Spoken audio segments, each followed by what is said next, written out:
Hey guys, Ms. Pariseau here. Just wanted to show you some online tools that we will be using or could use as extra support at home.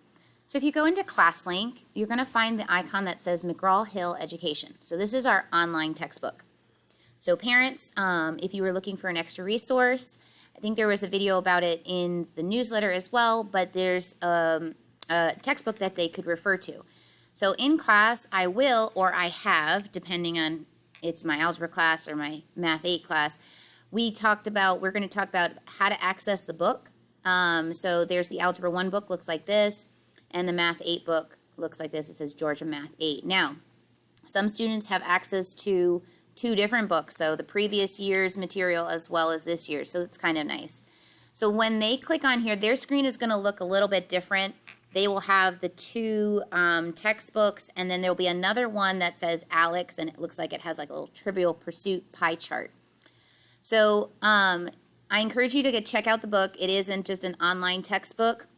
You can click in there, and parents, it's got some great resources. There's extra worksheets that they could do.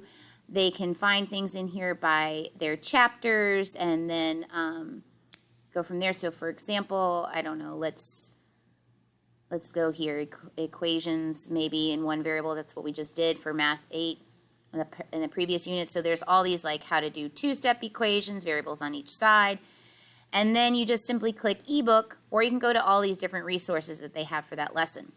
So they will have that standard textbook look. You can flip through the pages and see examples and explanations. They have practice problems. And just like in textbooks from way back when I was young, you can actually check the answers in the back. So you can go to here where it says end matter. Oops, sorry. I had to click the little drop down. And you can go to selected answers. You just have to pay attention to what section you're in. So just another good tool. Students can actually write on that on the screen. There's got writing tools and notes. So that's just another access of some online resources for you. All right, so that is the textbook. There is one for Algebra 1, and there is one for Math 8 Advanced, so I encourage you guys to use that. They can always go back to their main menu by clicking here. Now, they'll have like a little link that says Global Dashboard. Mine says Connect ED.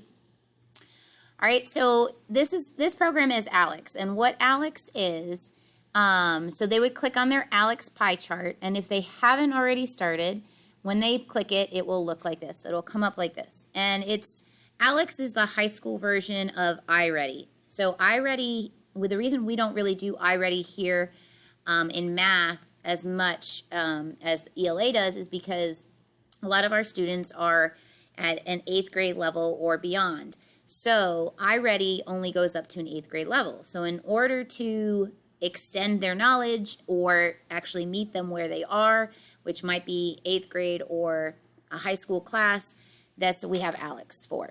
So I've asked all the students to go ahead and complete taking a look at all the tools and navigating through Aleks. I'm going to give them class time for that.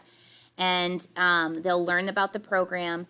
And then when they're done, once they're done with the tutorial, they'll be asked to complete a knowledge check. And this is just like the diagnostic that iReady typically does and tells you what grade level you're at.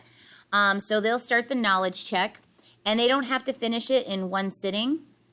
They can go back to it they simply just log out. There is an option for clicking I don't know, and I don't want them to look up anything.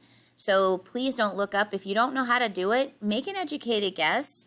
But if you really don't know, just click I don't know, and that is fine. It's just to test. You're probably going to see things that you haven't learned yet because it's trying to figure out the highest level of math that you are able to access and figure out. All right, so they would start the knowledge check, and they will go through that. I forget how many questions it is, but I'm going to give them some time, like about a week, to work on it. So once they're all done, it will give them their results, and they can go through that, and it's going to create their own learning path. And so this is my first year really working with this program in this aspect. So they can start their path, And when they click start their path, it's going to just start them off like, okay, here's where you need to be doing your learning. And then they can go ahead and click start, and there's usually a little lesson and then some problems and so forth. Okay, so that's their learning path. Much like ELA, it places them, they're all in different spots reading different things. That's the same thing here with Aleks. The other thing is, so that's their learning path. That's individualized to the particular student. The other thing that we're going to be doing is there's going to be, I can give assignments there. So if there are assignments, they will pop up here, and then apparently I don't have anything in here right now, but they would pop up here, and I'm going to use them to review previous units, to keep all the material fresh and just checking in to see how we're doing. So that's kind of the idea behind Aleks and how we plan to use it in the classroom. And please encourage to check in with your child, have them show you this information, sit down and talk about it. Math 8 students will be seeing this on the week of October 11th, at the end of the week. And Algebra 1 students have already started their knowledge check. So check in with them, take a look at the program. Let me know if you have any questions. Thanks for watching.